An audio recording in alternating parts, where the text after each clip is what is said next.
Punjab will go to polls on 1st of June, and Patiala Lok Sabha seat has become a hot seat. It is going to be a tightly fought contest. That's what we are learning from the voters here in Patiala. The fight is between Congress Party's Dharampal Gandhi and BJP's Parneet Kaur, and also Aam Aadmi Party's Minister Balbir Singh, and of course Akali Dal's N.K. Sharma. Who's going to be the victorious? But right now we are in Patiala and we have Congress Party's candidate Dharamveer Gandhi with us, who's extensively campaigning in entire Patiala, and this time around he is contesting from the Congress Party. Dr. Saab, thank you so much for sparing time during this extensive and aggressive campaigning that you're doing with CNN News 18. How's your campaign going on, by the way, this time? It's going on very well. Punjab is, people are giving very good response. They are very eager to throw away Modi's regime from Delhi and later Aam Aadmi Party regime from Punjab in 2027. People are fed up with the policies of Modi government, especially anti-farmer, anti-women, anti-Dalit, anti-Adivasis, and its economic agenda, total sellout of the national assets to the few corporate friends, the accumulation of capital into few hands to the extent that 21 families have as much wealth as 70 crore people have. So there is a huge economic disparity. Their social agenda is very dangerous. There is a polarization on religious lines. Hindu-Muslim card is being played openly, and Modi has baffled totally with the popularity of India Alliance.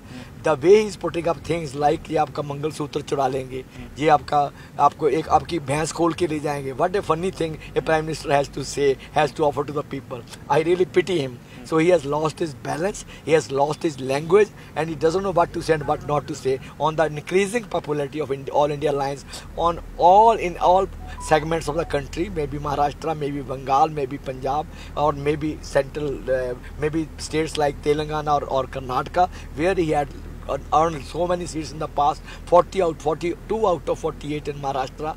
Then again in Bengal it had gained hugely in form of 17-18 seats, and in Telangana it had enough seats earlier, but this time with the recent win of Congress Party in Karnataka and Telangana, the BJP has lost its ground and they have lost their mind also now. Dr. Saab, you shot to fame in 2014. Of course, you are famous in Patiala. You are a doctor, a very famous cardiologist doctor here. But in 2014, you became a giant killer. You defeated Parneet Kaur when you were contesting from Aam Aadmi Party. But in 2019, you ended up at third place. Yeah. But this time around, you are in the Congress Party. Right. What happened? Why you left Aam Aadmi Party? And how hopeful with the new party that you will emerge victorious? You see, I joined Aam Aadmi Party because I was an idealist right from my college days. I was student activist in 1971, went to jail in 1975 during emergency, went to work among the industrial workers, migratory workers in Ludhiana for 4 years, did government job for 20 years, joined medical college cardiology department and served there for 10 years, and with a huge experience of medicine and cardiology and then social service, and of course I had always interest in politics also, because ultimately it is politics that decides what you are, what your will be, childhood would be, what your youth would be, what your old age would be, what your education, your health and your employment. All these things are decided by the politics. So I am highly political in the sense that I have interest in politics. So in 2011-12, when the Anna Hazare movement, I thought a new sun has dawned on the political origin of India. A cold wave has come to settle the good politics, pave a ground for accountable politics, politics based on issues.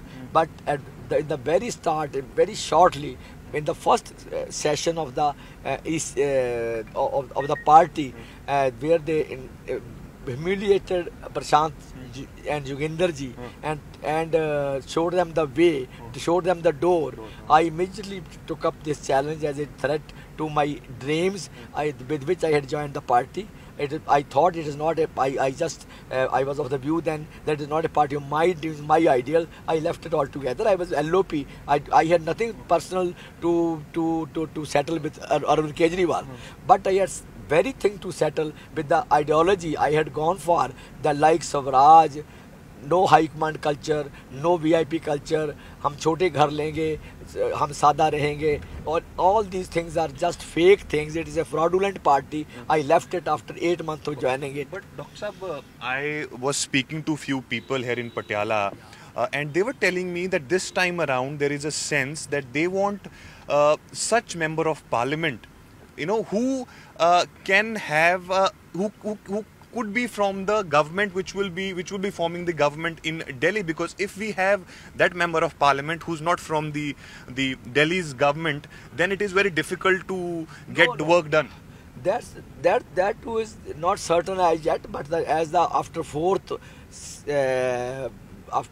round of polls, what has come to the fore is that BJP is continuously losing ground one after the other, and it is India Alliance which is leading now in majority of the seats, and it will win a comfortable majority to form a government. So that too is a myth now. And moreover, BJP has no place in Punjab, because Punjab is land of gurus who said मानस की जा सब्बे एक को पहचान वो. ये लंगर संगत और पंगत की, यानी कि to sit together and eat together and serve together, उसकी धरती है. यहाँ पर communal agenda के लिए there is no place for any communal agenda in Punjab. Punjab is a land of all people. It is a land of gurus. It will not accept in any case a communal party like BJP, which wants to build a Hindu Rashtra, decimate all the variety of people, variety of cultures, all the diversities of the country. We are a country with unity in diversity. They want to make it a unitary India, which is not acceptable to Punjabi people, neither to the Bengali people, not to Tamil people. So India is a unique country, is a multilingual, multicultural, multi-ethnic country. So we will accept only it as a union of states, not as in unitary India with one language, one text. All these attempts to decimate diversity in the country. How's the farmer issue panning out here in Punjab? It is the major issue, and if BJP is not able to converse openly in the public, they have to go with bus loaded with policemen, and they are not being allowed to even open offices in the cities and villages. They are in very bad shape. Of course, BJP has a strong cadre-based, it is a strong cadre-based party, and has got a strong RSS linkages or RSS base in the cities only. But in rural Punjab, BJP does not have any ground to hold. It is going to lose very badly. You take it for granted that Srimati Praneet Kaur, who enjoyed Congress all benefits. His husband was made chief minister for twice chief minister, and she is 4-time MP and 1-time MLA, and they have deceived the party. They have stabbed the party and joined a party which is anti-farmer, anti-women, anti-Dalit, anti-minorities. So they are creating a communal environment in the country which is not acceptable to me, like a doctor who is a man of 21st century, man of science. I don't accept Modi at all. I don't accept BJP and RSS at all. Our country is great. We will like to live it. We will like to see it as a great country, not a country of communal divide and decimating diversities. But drug menace is a biggest concern for Punjab. You were member of parliament from this constituency. There have been multiple MPs, multiple government talking about it, that they will curb it. Why this is not happening, and how would you ensure that it happens? You see, in my last session when I was MP, I had forwarded a bill called NDPS Amendment Bill. The drug menace, this synthetic drugs, chemical drugs, medical drugs, they are a big menace, no doubt, in Punjab. There is a mafia which involves politicians, high officials in police, and some very top and very people who want to be quickly rich. So it is a strong mafia which is the root cause of this drug menace. So I had produced NDPS Amendment Bill, in which I had pleaded that the traditional drugs, traditional substances like opium and opium husk, which they have banned, and the user have been declared as criminals under NDPS Act. So it must be legalized. They must have a liberal policy on opium and opium husk, allow it to be used by the people freely, as America has done it. 42 countries have changed their drug laws, including Canada and America, and they have a very liberal liberal approach towards traditional drugs like marijuana in America and Canada. Now they have shops where you get marijuana toffees and marijuana coffee and all these things. So same is true for Punjab. We should deregulate this opium and opium husk and sell it through vendors in Punjab to people who use it, and not take them as criminal. They are sick, they are no addict, they must be helped and not thrown into jails. Jail is not the place for them. It is tackling their problems of some addiction which is non-killing, non-lethal, not lethal, as compared to synthetic and chemical and medical addictions. So I have produced a bill, and it was accepted by the Parliament, pending for discussion. But because of lottery system, draw system, it could not cover this. Once I go back to Parliament, I'll pick up that bill and bring it back again. But why are youths from Punjab are still going abroad? Why we are not able to create infrastructure? So that's the tragedy with Punjab. So you see, after Green Revolution, after a short spell of boom and affluence, the agriculture no more a very profiting profession. Agriculture is in a very bad shape. People are indebted because of mechanization and all that, and yield is not increasing as the insecticide, pesticide costs are increasing every day. It is not increasing proportionately. So it is not a useful profession. There is no industry in Punjab, Himachal Pradesh, Jammu Kashmir, and Uttarakhand. People around Punjab have been declared as special states for industry. Special concessions have been given. Where Punjab industry from Ludhiana, Mandi, Govindgarh, Batala and Jalandhar have shifted to other states because the center has treated Punjab as a stepmother. Its stepmotherly treatment has been given to Punjab as regards industrial environment enhancement.